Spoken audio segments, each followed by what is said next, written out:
Thank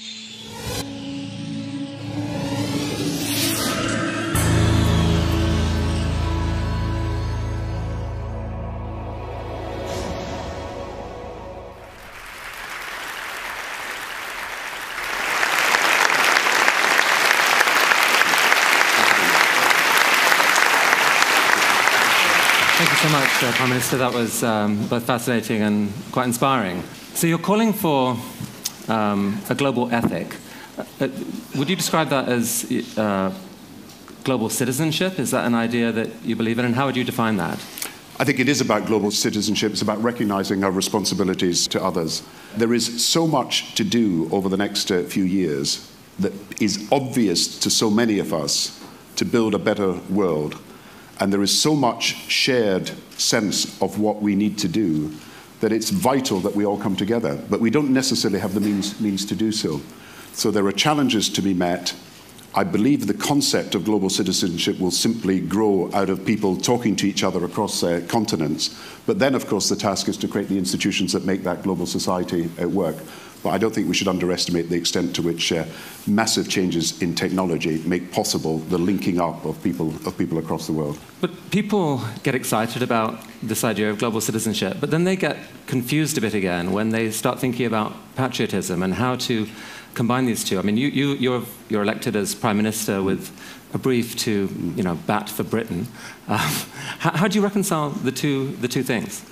Well, of course, national identity remains important, but it's not at the expense of people accepting their global responsibilities. And I think one of the problems of a recession is that people become more protectionist. They look in on themselves. They try to protect their own nation, perhaps at the expense of other nations.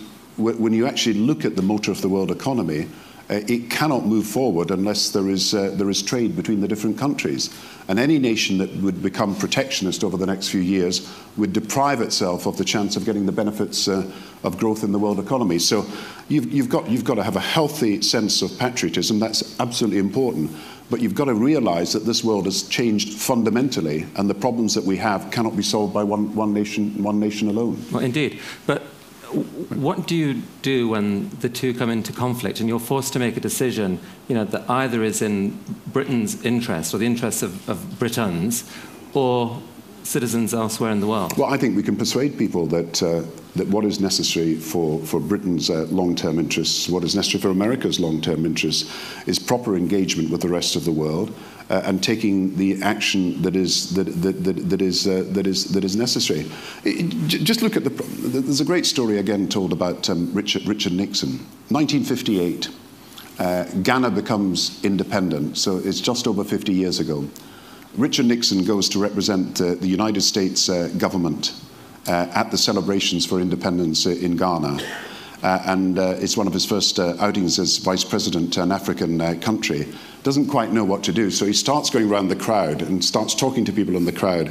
And he says to people in this rather unique way, how does it feel to be free? So Ghanaian, and he's going around, how does it feel to be free? Well, how does it feel to be free? And then someone says, how should I know? I come from Alabama. And that was the 1950s. Now, what is remarkable is that civil rights in America were achieved in the 1960s. But what is equally remarkable is social and economic rights in Africa have not moved forward very fast, even since the age of colonialism. And yet, America and Africa have got a common interest.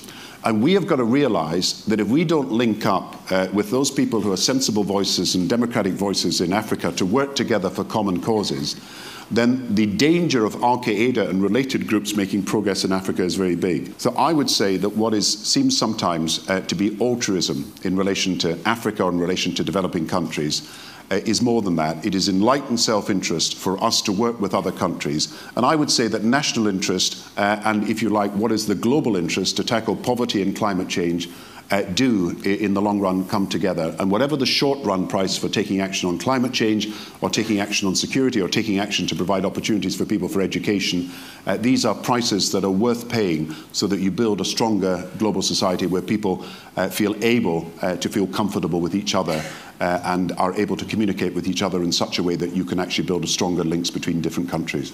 I still just want to draw out on this issue. So you're on vacation and at a nice beach, and word comes through that there's been a massive earthquake and that there's a tsunami advancing on the beach. One end of the beach, there's a house containing a family of 5 Nigerians, and at the other end of the beach, there's a single Brit. You have time to alert one house. What do you do? Well, modern communications. Alert both. I do agree that my responsibility is, first of all, to make sure that people in our country are safe. And I wouldn't like anything that is said today to suggest that I'm diminishing the importance of the responsibility that each individual leader has for their own country. But I'm trying to suggest that there is a huge opportunity open to us that was never open to us before, that the power to communicate across borders allows us to organize the world in a different way. And I think, look at this tsunami, it's a classic example. Where was the early warning systems? You know, where was the world acting together to deal with the problems that they knew arose from the potential for earthquakes as well as the potential for climate change? And when the world starts to work together with better early warning systems, then you can deal with some of these problems in a far better way. I just think we're not seeing at the moment the huge opportunities open to us by the ability of people to cooperate in a world where either there was isolationism before or there was limited alliances based on convenience, which never actually took you to deal with some of the central problems. But I think this is the frustration that perhaps a lot of people have, like people in the audience here, where we love the kind of language that you're talking about. I mean, it is inspiring. A lot of us believe that has to be the world's future. And yet, when the situation changes, you suddenly hear politicians talking as if, you know, for example, the life of one American soldier is worth countless numbers of Iraqi civilians, and that so when the pedal hits the metal, it's sort of the idealism can get moved away, and I'm just wondering how. Whether you can see that changing over time, whether you see in Britain that there are changing attitudes and that people are actually more supportive of the kind of global ethic that you talk about. I think every religion, every faith, and I'm not just talking here to people of faith or religion, has this global ethic at the center of its credo.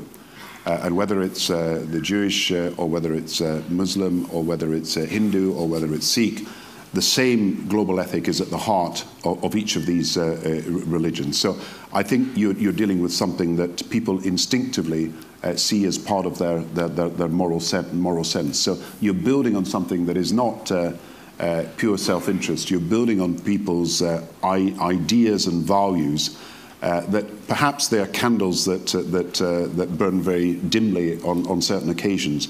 But it's a certain set of values that cannot, in my view, be extinguished. Then the question is, how do you make that change happen? How do you persuade people that is in their interests to build strong... After the Second World War, we built institutions. The United Nations, the IMF, the World Bank, the Trade Organization, the Marshall Plan.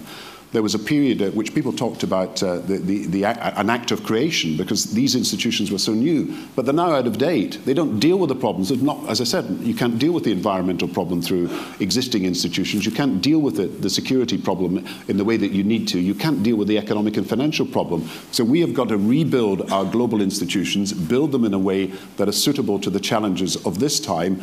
And I believe that if you look at the biggest challenge we face, it is to persuade people to have the confidence that we can build a truly global society with the institutions that are founded on these rules. So I come back to my initial point. Sometimes you think things are impossible. Nobody would have said 50 years ago that apartheid would have gone in 1990, or that the Berlin Wall would have fallen at the turn of the 80s and 90s, or that polio could be eradicated, or that perhaps 60 years ago nobody would have said a man could have gone to the moon. All these things have happened. By tackling the impossible, you make the impossible possible. And we have had a speaker who said that very thing and swallows a sword right after that, which was quite dramatic. Follow my sword or swallow it. But surely a true global ethic is for someone to say, I believe that the life of every human on the planet is worth the same, equal consideration, regardless of nationality and religion. And you have politicians who have, you're elected. In a way, you can't say that. Even if it's a human being, you believe that. You can't say that. You're elected for Britain's interests. Look, we have a responsibility to protect. I mean, look, 1918, the Treaty of Versailles, and all the treaties before that, the Treaty of Westphalia and everything else, were about protecting the sovereign right of individual countries to do what they want. Since then, the world has moved forward, partly as a result of what happened with the Holocaust and people's concern about the rights of individuals within territories where they need protection, partly because of what we saw in Rwanda, partly because of what we saw in Bosnia. The idea of the responsibility to protect all individuals who are in situations where they're at humanitarian risk is now being established as a principle which governs the world. So while I can't sort of automatically say that Britain will rush to the aid of any citizen of any country in danger, I can say that Britain is in a position where we're working with other countries so that this idea that you have a responsibility to protect people who are victims of either genocide or humanitarian attack is something that is accepted by the whole world. Now, in the end, that can only be achieved if your international institutions work well enough to be able to do so. And that comes back to what the future role of the United Nations and what it can do actually is. But the responsibility to protect is a new idea that is, in a sense, taken over from the idea of self-determination as the principle governing the international community. Can you picture in our lifetimes a politician ever going out on a platform of the full form of global ethic, global citizenship, and basically saying, I believe, that all people across the planet have equal consideration, and if in power, we will act in that way, and we believe that the people of this country are also now global citizens and will support that ethic. But is that not what we're doing in the debate about climate change? We're saying that you cannot solve the problem of climate change in one country. You've got to involve all countries. You're saying that you must and you have a duty to help those countries that cannot afford to deal with the problems of climate change themselves. You're saying that you want a deal with all the different countries of the world where we're all bound together to cutting carbon in emissions in a way that is to the benefit of the whole world.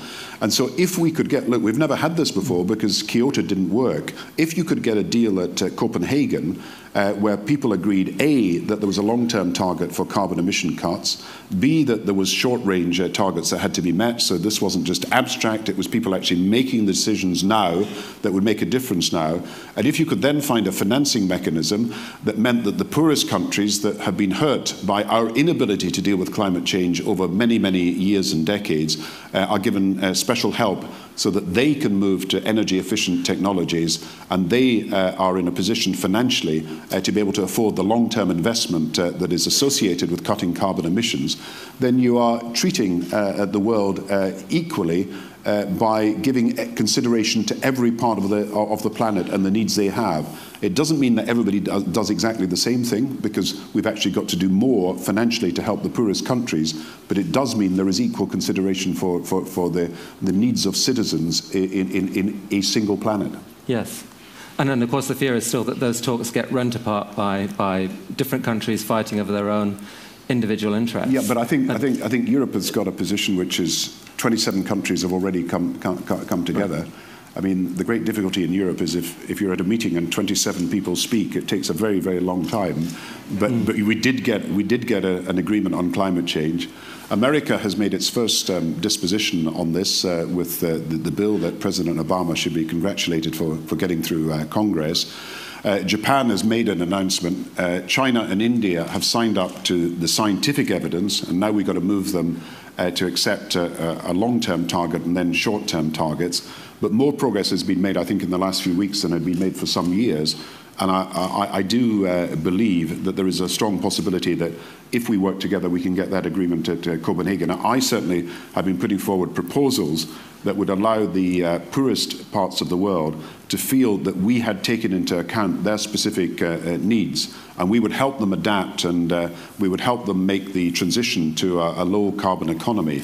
I do think a reform of the international institutions is vital to this. When the IMF was created in the 1940s, it was created with resources that were 5% or so of the world's GDP. The IMF now has limited resources, 1%. It can't really make the difference that ought to be made in a period of crisis. So we've got to rebuild the world institutions, and that's a big task, persuading all the different countries with the different voting shares in these institutions to do so. There's a story told about the 3 world leaders of the day getting a chance to get some advice from God. And the story is told that Bill Clinton went to God and he asked when there would be successful climate change and a low carbon economy. And God shook his head and said, not this year, not this decade, perhaps not even in my lifetime. And Bill Clinton walked away in tears because he'd failed to get what he wanted. And then the story is that Barroso, the president of the European Commission, went to God and he asked, he said, when will we get a recovery of global growth? And God said, not this year, not in this decade, perhaps not in your lifetime. So Barroso walked away crying and in tears. And then the president, the Secretary General of the United Nations came up to speak to God and said, when will our international institutions work? And God cried. And it is very important. It is very important to recognize that this reform of institutions is the next stage after agreeing upon ourselves that there's a clear ethic upon which we can build. Prime Minister, I think there are many in the audience who are truly appreciative of the efforts you made in terms of the financial mess we got ourselves into, and there's certainly many people in the audience who will be cheering you on as you seek to advance this global ethic. Thank you so much for coming to TED. Well, thank you for the time.